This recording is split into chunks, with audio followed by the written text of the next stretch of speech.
সুপ্রিয় এসএসসি 2026 পরীক্ষার্থীরা, আসসালামু আলাইকুম। আশা করি তোমরা ভালো আছো, সুস্থ আছো। তোমাদের জন্য শুভকামনা রইল। তো আজকে তোমাদের সামনে হাজির হলাম পরীক্ষার আগের দিন। আসলে তোমাদের টেনশন হচ্ছে, হয়তোবা ভয় পাচ্ছ যে কি হবে, কেমন পরীক্ষা দেব, নতুন পরিবেশ, নতুন জায়গা। আসলে তোমরা টেনশন করো না, একটুও ভয় পাবে না। নতুন কোনো পরিবেশ না, নতুন কিছুই না, জাস্ট নতুন একটা স্থান। তো নতুন স্থানে একই রকম, একই পরিবেশ, একই বেঞ্চ চেয়ার, একই রকম সব কিছু পরিবেশ তুমি পাবা। এবং ওইখানে আরও হেল্প পাবে তুমি। তোমাকে হেল্প করার জন্য টিচার, স্টাফ সবাই তোমাকে সহযোগিতা করার জন্য অপেক্ষা করছে। ভয়ের কোনো কারণ নাই। তো যাই হোক, পরীক্ষার আগের রাতে একটু টেনশন হওয়াটাই স্বাভাবিক, কারণ তোমরা জেএসসি দাওনি, কোনো পাবলিক পরীক্ষা এই পর্যন্ত অ্যাটেন্ড করোনি। এই জন্য মনে হচ্ছে এটা কি হতে পারে। আসলে কিছুই হবে না, এখানে আরও তোমার জন্য স্বাভাবিক পরিবেশ থাকবে ইনশাল্লাহ। তোমাকে হেল্প করার জন্য সবাই বদ্ধপরিকর। তো যাই হোক, চলো আজ আমি বলবো পরীক্ষার আগের রাতে কি কি করলে তুমি ভালো একটা পারফর্ম করতে পারবে। শেষ পর্যন্ত দেখো ভিডিওটি, অবশ্যই তোমার কাজে লাগবে। পরীক্ষার আগের দিন কি করণীয়, কি বর্জনীয়, আমরা 1 নাম্বার যদি বলি, নতুন কিছু এখন পড়া শুরু করবো না। আমরা যেগুলো আগে থেকে পড়ছি সেগুলো বারবার রিভাইজ দেবো, বারবার রিভিশন দেবো। যদি কোনো ফ্রেন্ড সার্কেল বা কেউ যদি বলে এটা পড়িস নি, এটা তো আসতে পারে, তুমি দেখাচ্ছ এটা পড়োনি, সো তুমি এটা এখন পড়বে না। ও বলা মানে ওইটা আসবে এমন না, ও কোশ্চেন করিনি, তার মানে কোশ্চেন বোর্ড থেকে করছে, বোর্ড একটা স্ট্যান্ডার্ড কোশ্চেন করবে যেটা সবার জন্য। সো তুমি যে প্রিপারেশনটা নিয়ে রাখছো এতদিন, ওটাই তুমি করবা। এই মুহূর্তে তুমি একটু ঘাবড়ে যাবে না, অন্যের পরামর্শ মতো তুমি নতুন কোনো টপিক এই মুহূর্তে শুরু করবা না, এবং কোনো টেনশনও ফিল করবা না। সেকেন্ড যে কথা, সেটা হচ্ছে গুরুত্বপূর্ণ টপিকগুলো বারবার প্র্যাকটিস করো, খাতায় লেখো, বারবার রিভিশন দাও, তাহলে এটা তোমার জন্য খুবই কাজে লাগবে। থার্ড, সময় ম্যানেজমেন্ট করা। তোমরা জানো যে 3 ঘন্টা তোমাদের পরীক্ষা, এর মধ্যে 30 মিনিট থাকবে এমসিকিউ, 30 মিনিট চলে যাবে। বাকি যে 2.5 ঘন্টা থাকে সেটাকে যদি তুমি 60 দিয়ে গুণ করো 2.5কে, তাহলে হচ্ছে হয় 150 মিনিট। 150 মিনিটের মধ্যে তুমি 10 মিনিট বাদ দিয়ে দিবা, কারণ 10 মিনিট তোমার রিভিশন বিভিন্ন প্রবলেমের জন্য চলে যেতে পারে। বাকি যে 140 মিনিট, এই 40 মিনিটের মধ্যে তোমার 10টা ছোটো প্রশ্ন অ্যান্সার করতে হবে। তুমি ট্রাই করো ছোটো যে 10টা প্রশ্ন, প্রতিটা প্রশ্নের জন্য 3 মিনিট সময় বরাদ্দ রাখার জন্য। 3 10কে 30 মিনিট যদি এখানে দিয়ে দাও, 2 থেকে 3 মিনিট, এর বেশি আমার মনে হয় সময় বরাদ্দ রাখা ঠিক হবে না। 2-3 মিনিটের মধ্যে প্রতিটা সংক্ষিপ্ত প্রশ্ন তুমি শেষ করবা। তাহলে 10টা প্রশ্নের জন্য 3 মিনিট করে ধরলে 30 মিনিট চলে যাবে। বাকি থাকবে আমাদের 110 মিনিট। 110 মিনিটকে তোমার 5টা সৃজনশীল লিখতে হবে। তো তুমি এভাবে সময়টাকে ভাগ করে নিতে পারো। 110 ভাগ হচ্ছে আমাদের 5, মেবি 22 মিনিট করে সময় পাবা। তো 22 মিনিট না, তুমি ট্রাই করবা 20 মিনিটের মধ্যে সম্ভব যদি হয় এক একটা সৃজনশীল শেষ করার জন্য। আসলে সময় ম্যানেজমেন্টটা খুবই ইম্পর্ট্যান্ট। এটার জন্য তুমি আজকে কয়েকটা প্র্যাকটিস করে ফেলো, কয়েকটা সৃজনশীল যেগুলো বোর্ডে আসছে বা যেগুলো তোমার কাছে ইম্পর্ট্যান্ট মনে হয়, সেখান থেকে তুমি সম্ভব হলে 1-2টা সৃজনশীল লিখে লিখে প্র্যাকটিস করে দেখো যে 20 মিনিটের মধ্যে তোমার হয় কিনা। কটা 1 লাইনে লেখার চেষ্টা করবা, 1 থেকে 1.5 লাইন বা 2 লাইনের মধ্যে যদি সম্ভব হয় এটা শেষ করে দিবা 1 মিনিটের মধ্যে। খটা একটু সময় লাগবে, এটা তুমি টাইমলি ভাগ করে নাও, কয়েক মিনিট তুমি শেষ করতে পারো, 2-3 মিনিটের মধ্যে শেষ করে ট্রাই করবা। গটা একটু টাইম লাগবে তোমার, আর ঘটা তো তুমি যতটুকু পারো বেস্ট ট্রাই করবা।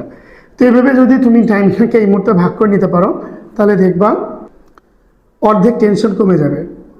তো সময় ম্যানেজমেন্টটা খুবই ইম্পর্ট্যান্ট। এই মুহূর্তে তুমি সময়টাকে একটু ম্যানেজমেন্ট করার ট্রাই করো, 2-1টা প্র্যাকটিস করে, তাহলে তোমার জন্য এটা অনেক উপকারে আসবে।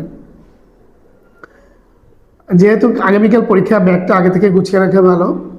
ব্যাগের মধ্যে তোমার অ্যাডমিট কার্ড, রেজিস্ট্রেশন কার্ড, 2টা বল পয়েন্ট পেন, 2টা pin point pen, pencil, sharpener, eraser, 1 বোতল পানি তুমি নিয়ে যাবে অবশ্যই, টিস্যু হতে পারে, বা একটা রুমাল নিতে পারো।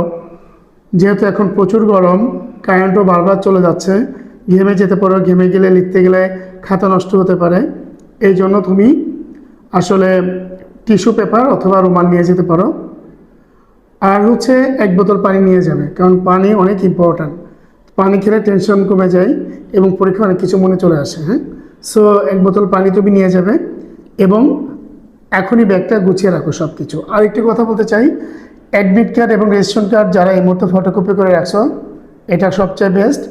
যদি কেউ ফটোকপি এই মুহূর্তে না করো, তাহলে অবশ্যই দ্রুত ফটোকপি করে রাখো, কারণ এটা খুবই ইম্পর্ট্যান্ট। হালকা খাবার খাবে পরীক্ষার আগের রাতে এবং আগের দিন। খুব ভারী খাবার খেয়ে যাওয়ার দরকার নেই, যেহেতু প্রথম পরীক্ষা দিচ্ছ পাবলিক। বাবা মা খুব উৎসাহিত হয়ে তোমার জন্য অনেক খাবার রান্না করতে পারে, এটাই স্বাভাবিক ব্যাপার।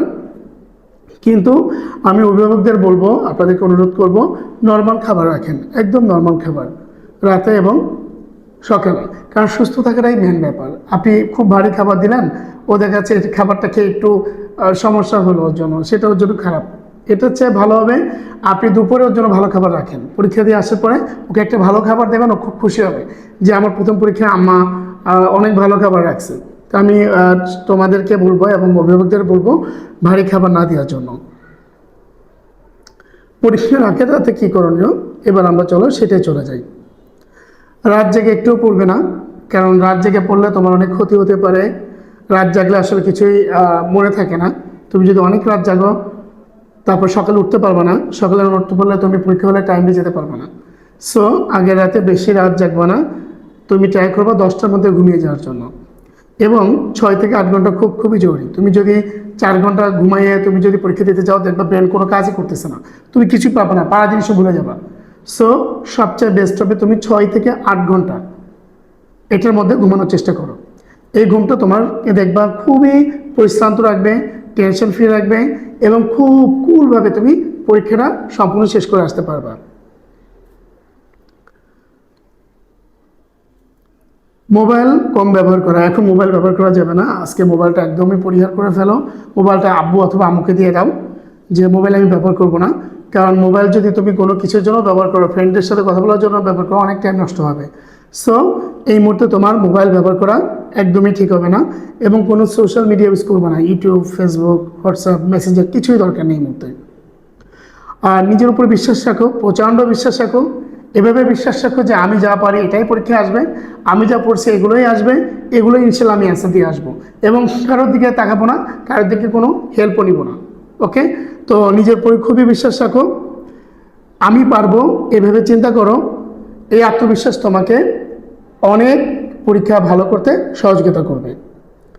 অ্যালার্ম সেট করে রাখতে পারো, যেহেতু আগামীকাল পরীক্ষা শুরু হতে যাচ্ছে।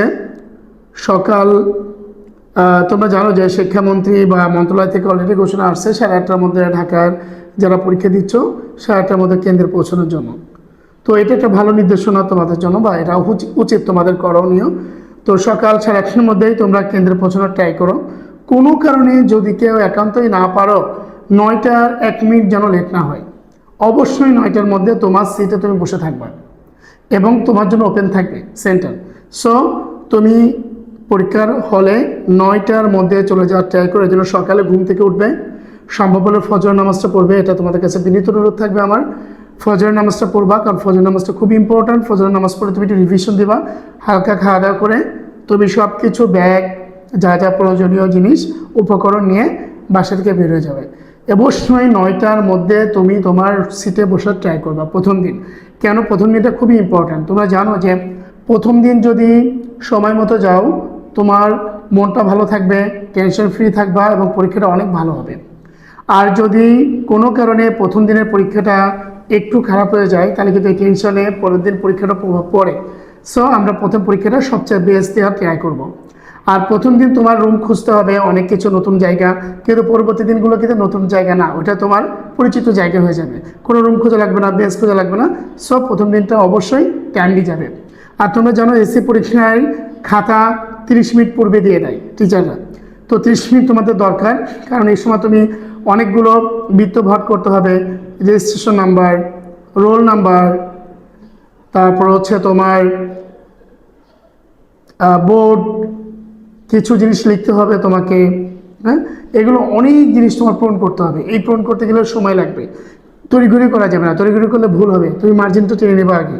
ওএমআর এবং সৃজনশীল খাতার দুইটা ওএমআর পূরণ করে ফেলবে, মার্জিন টেনে ফেলবে সুন্দর করে, এবং টিচার তোমার বিভিন্ন তথ্য এন্ট্রি করবে, টিচার সাইন করবে, এগুলো দেখে প্রচুর টাইম লাগে।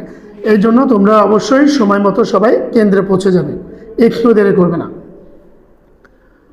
আর পরীক্ষার্থীর সকালে তো বললামই হালকা নাস্তা করবে, সময় মতো কেন্দ্রে পৌঁছাবা।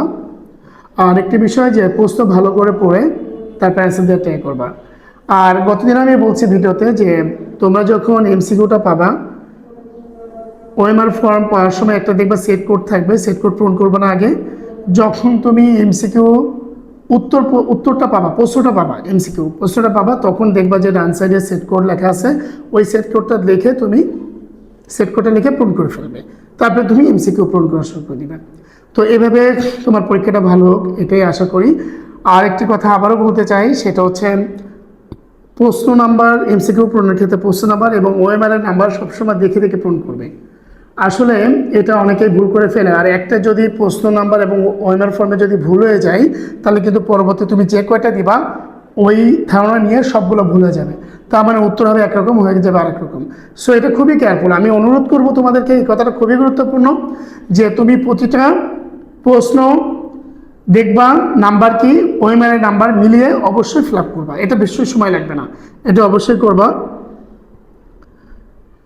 আমি যে নিয়মগুলো বললাম, এই ছোট ছোট নিয়ম মানলে তোমার পরীক্ষা অনেক ভালো হবে ইনশাল্লাহ। ভিডিওটা ভালো লাগলে লাইক করবে, কমেন্ট করো, আর এরকম যদি আরও টিপস পেতে যাও তাহলে সাবস্ক্রাইব করে রাখবে আমার চ্যানেলটি, এবং সবাইকে শেয়ার করে দাও তোমার বন্ধুদের যদি উপকারে আসে এটা এই মুহূর্তে। শেষ কথা, প্রস্তুতি, আত্মবিশ্বাস, সফলতা সবার জন্য রইল শুভকামনা। সবাই ভালো থাকবে ইনশাল্লাহ। আবারও চলে আসবো তোমাদের সামনে ভিডিও নিয়ে নতুন করে। সবাই ভালো থাকো। আসসালামু আলাইকুম।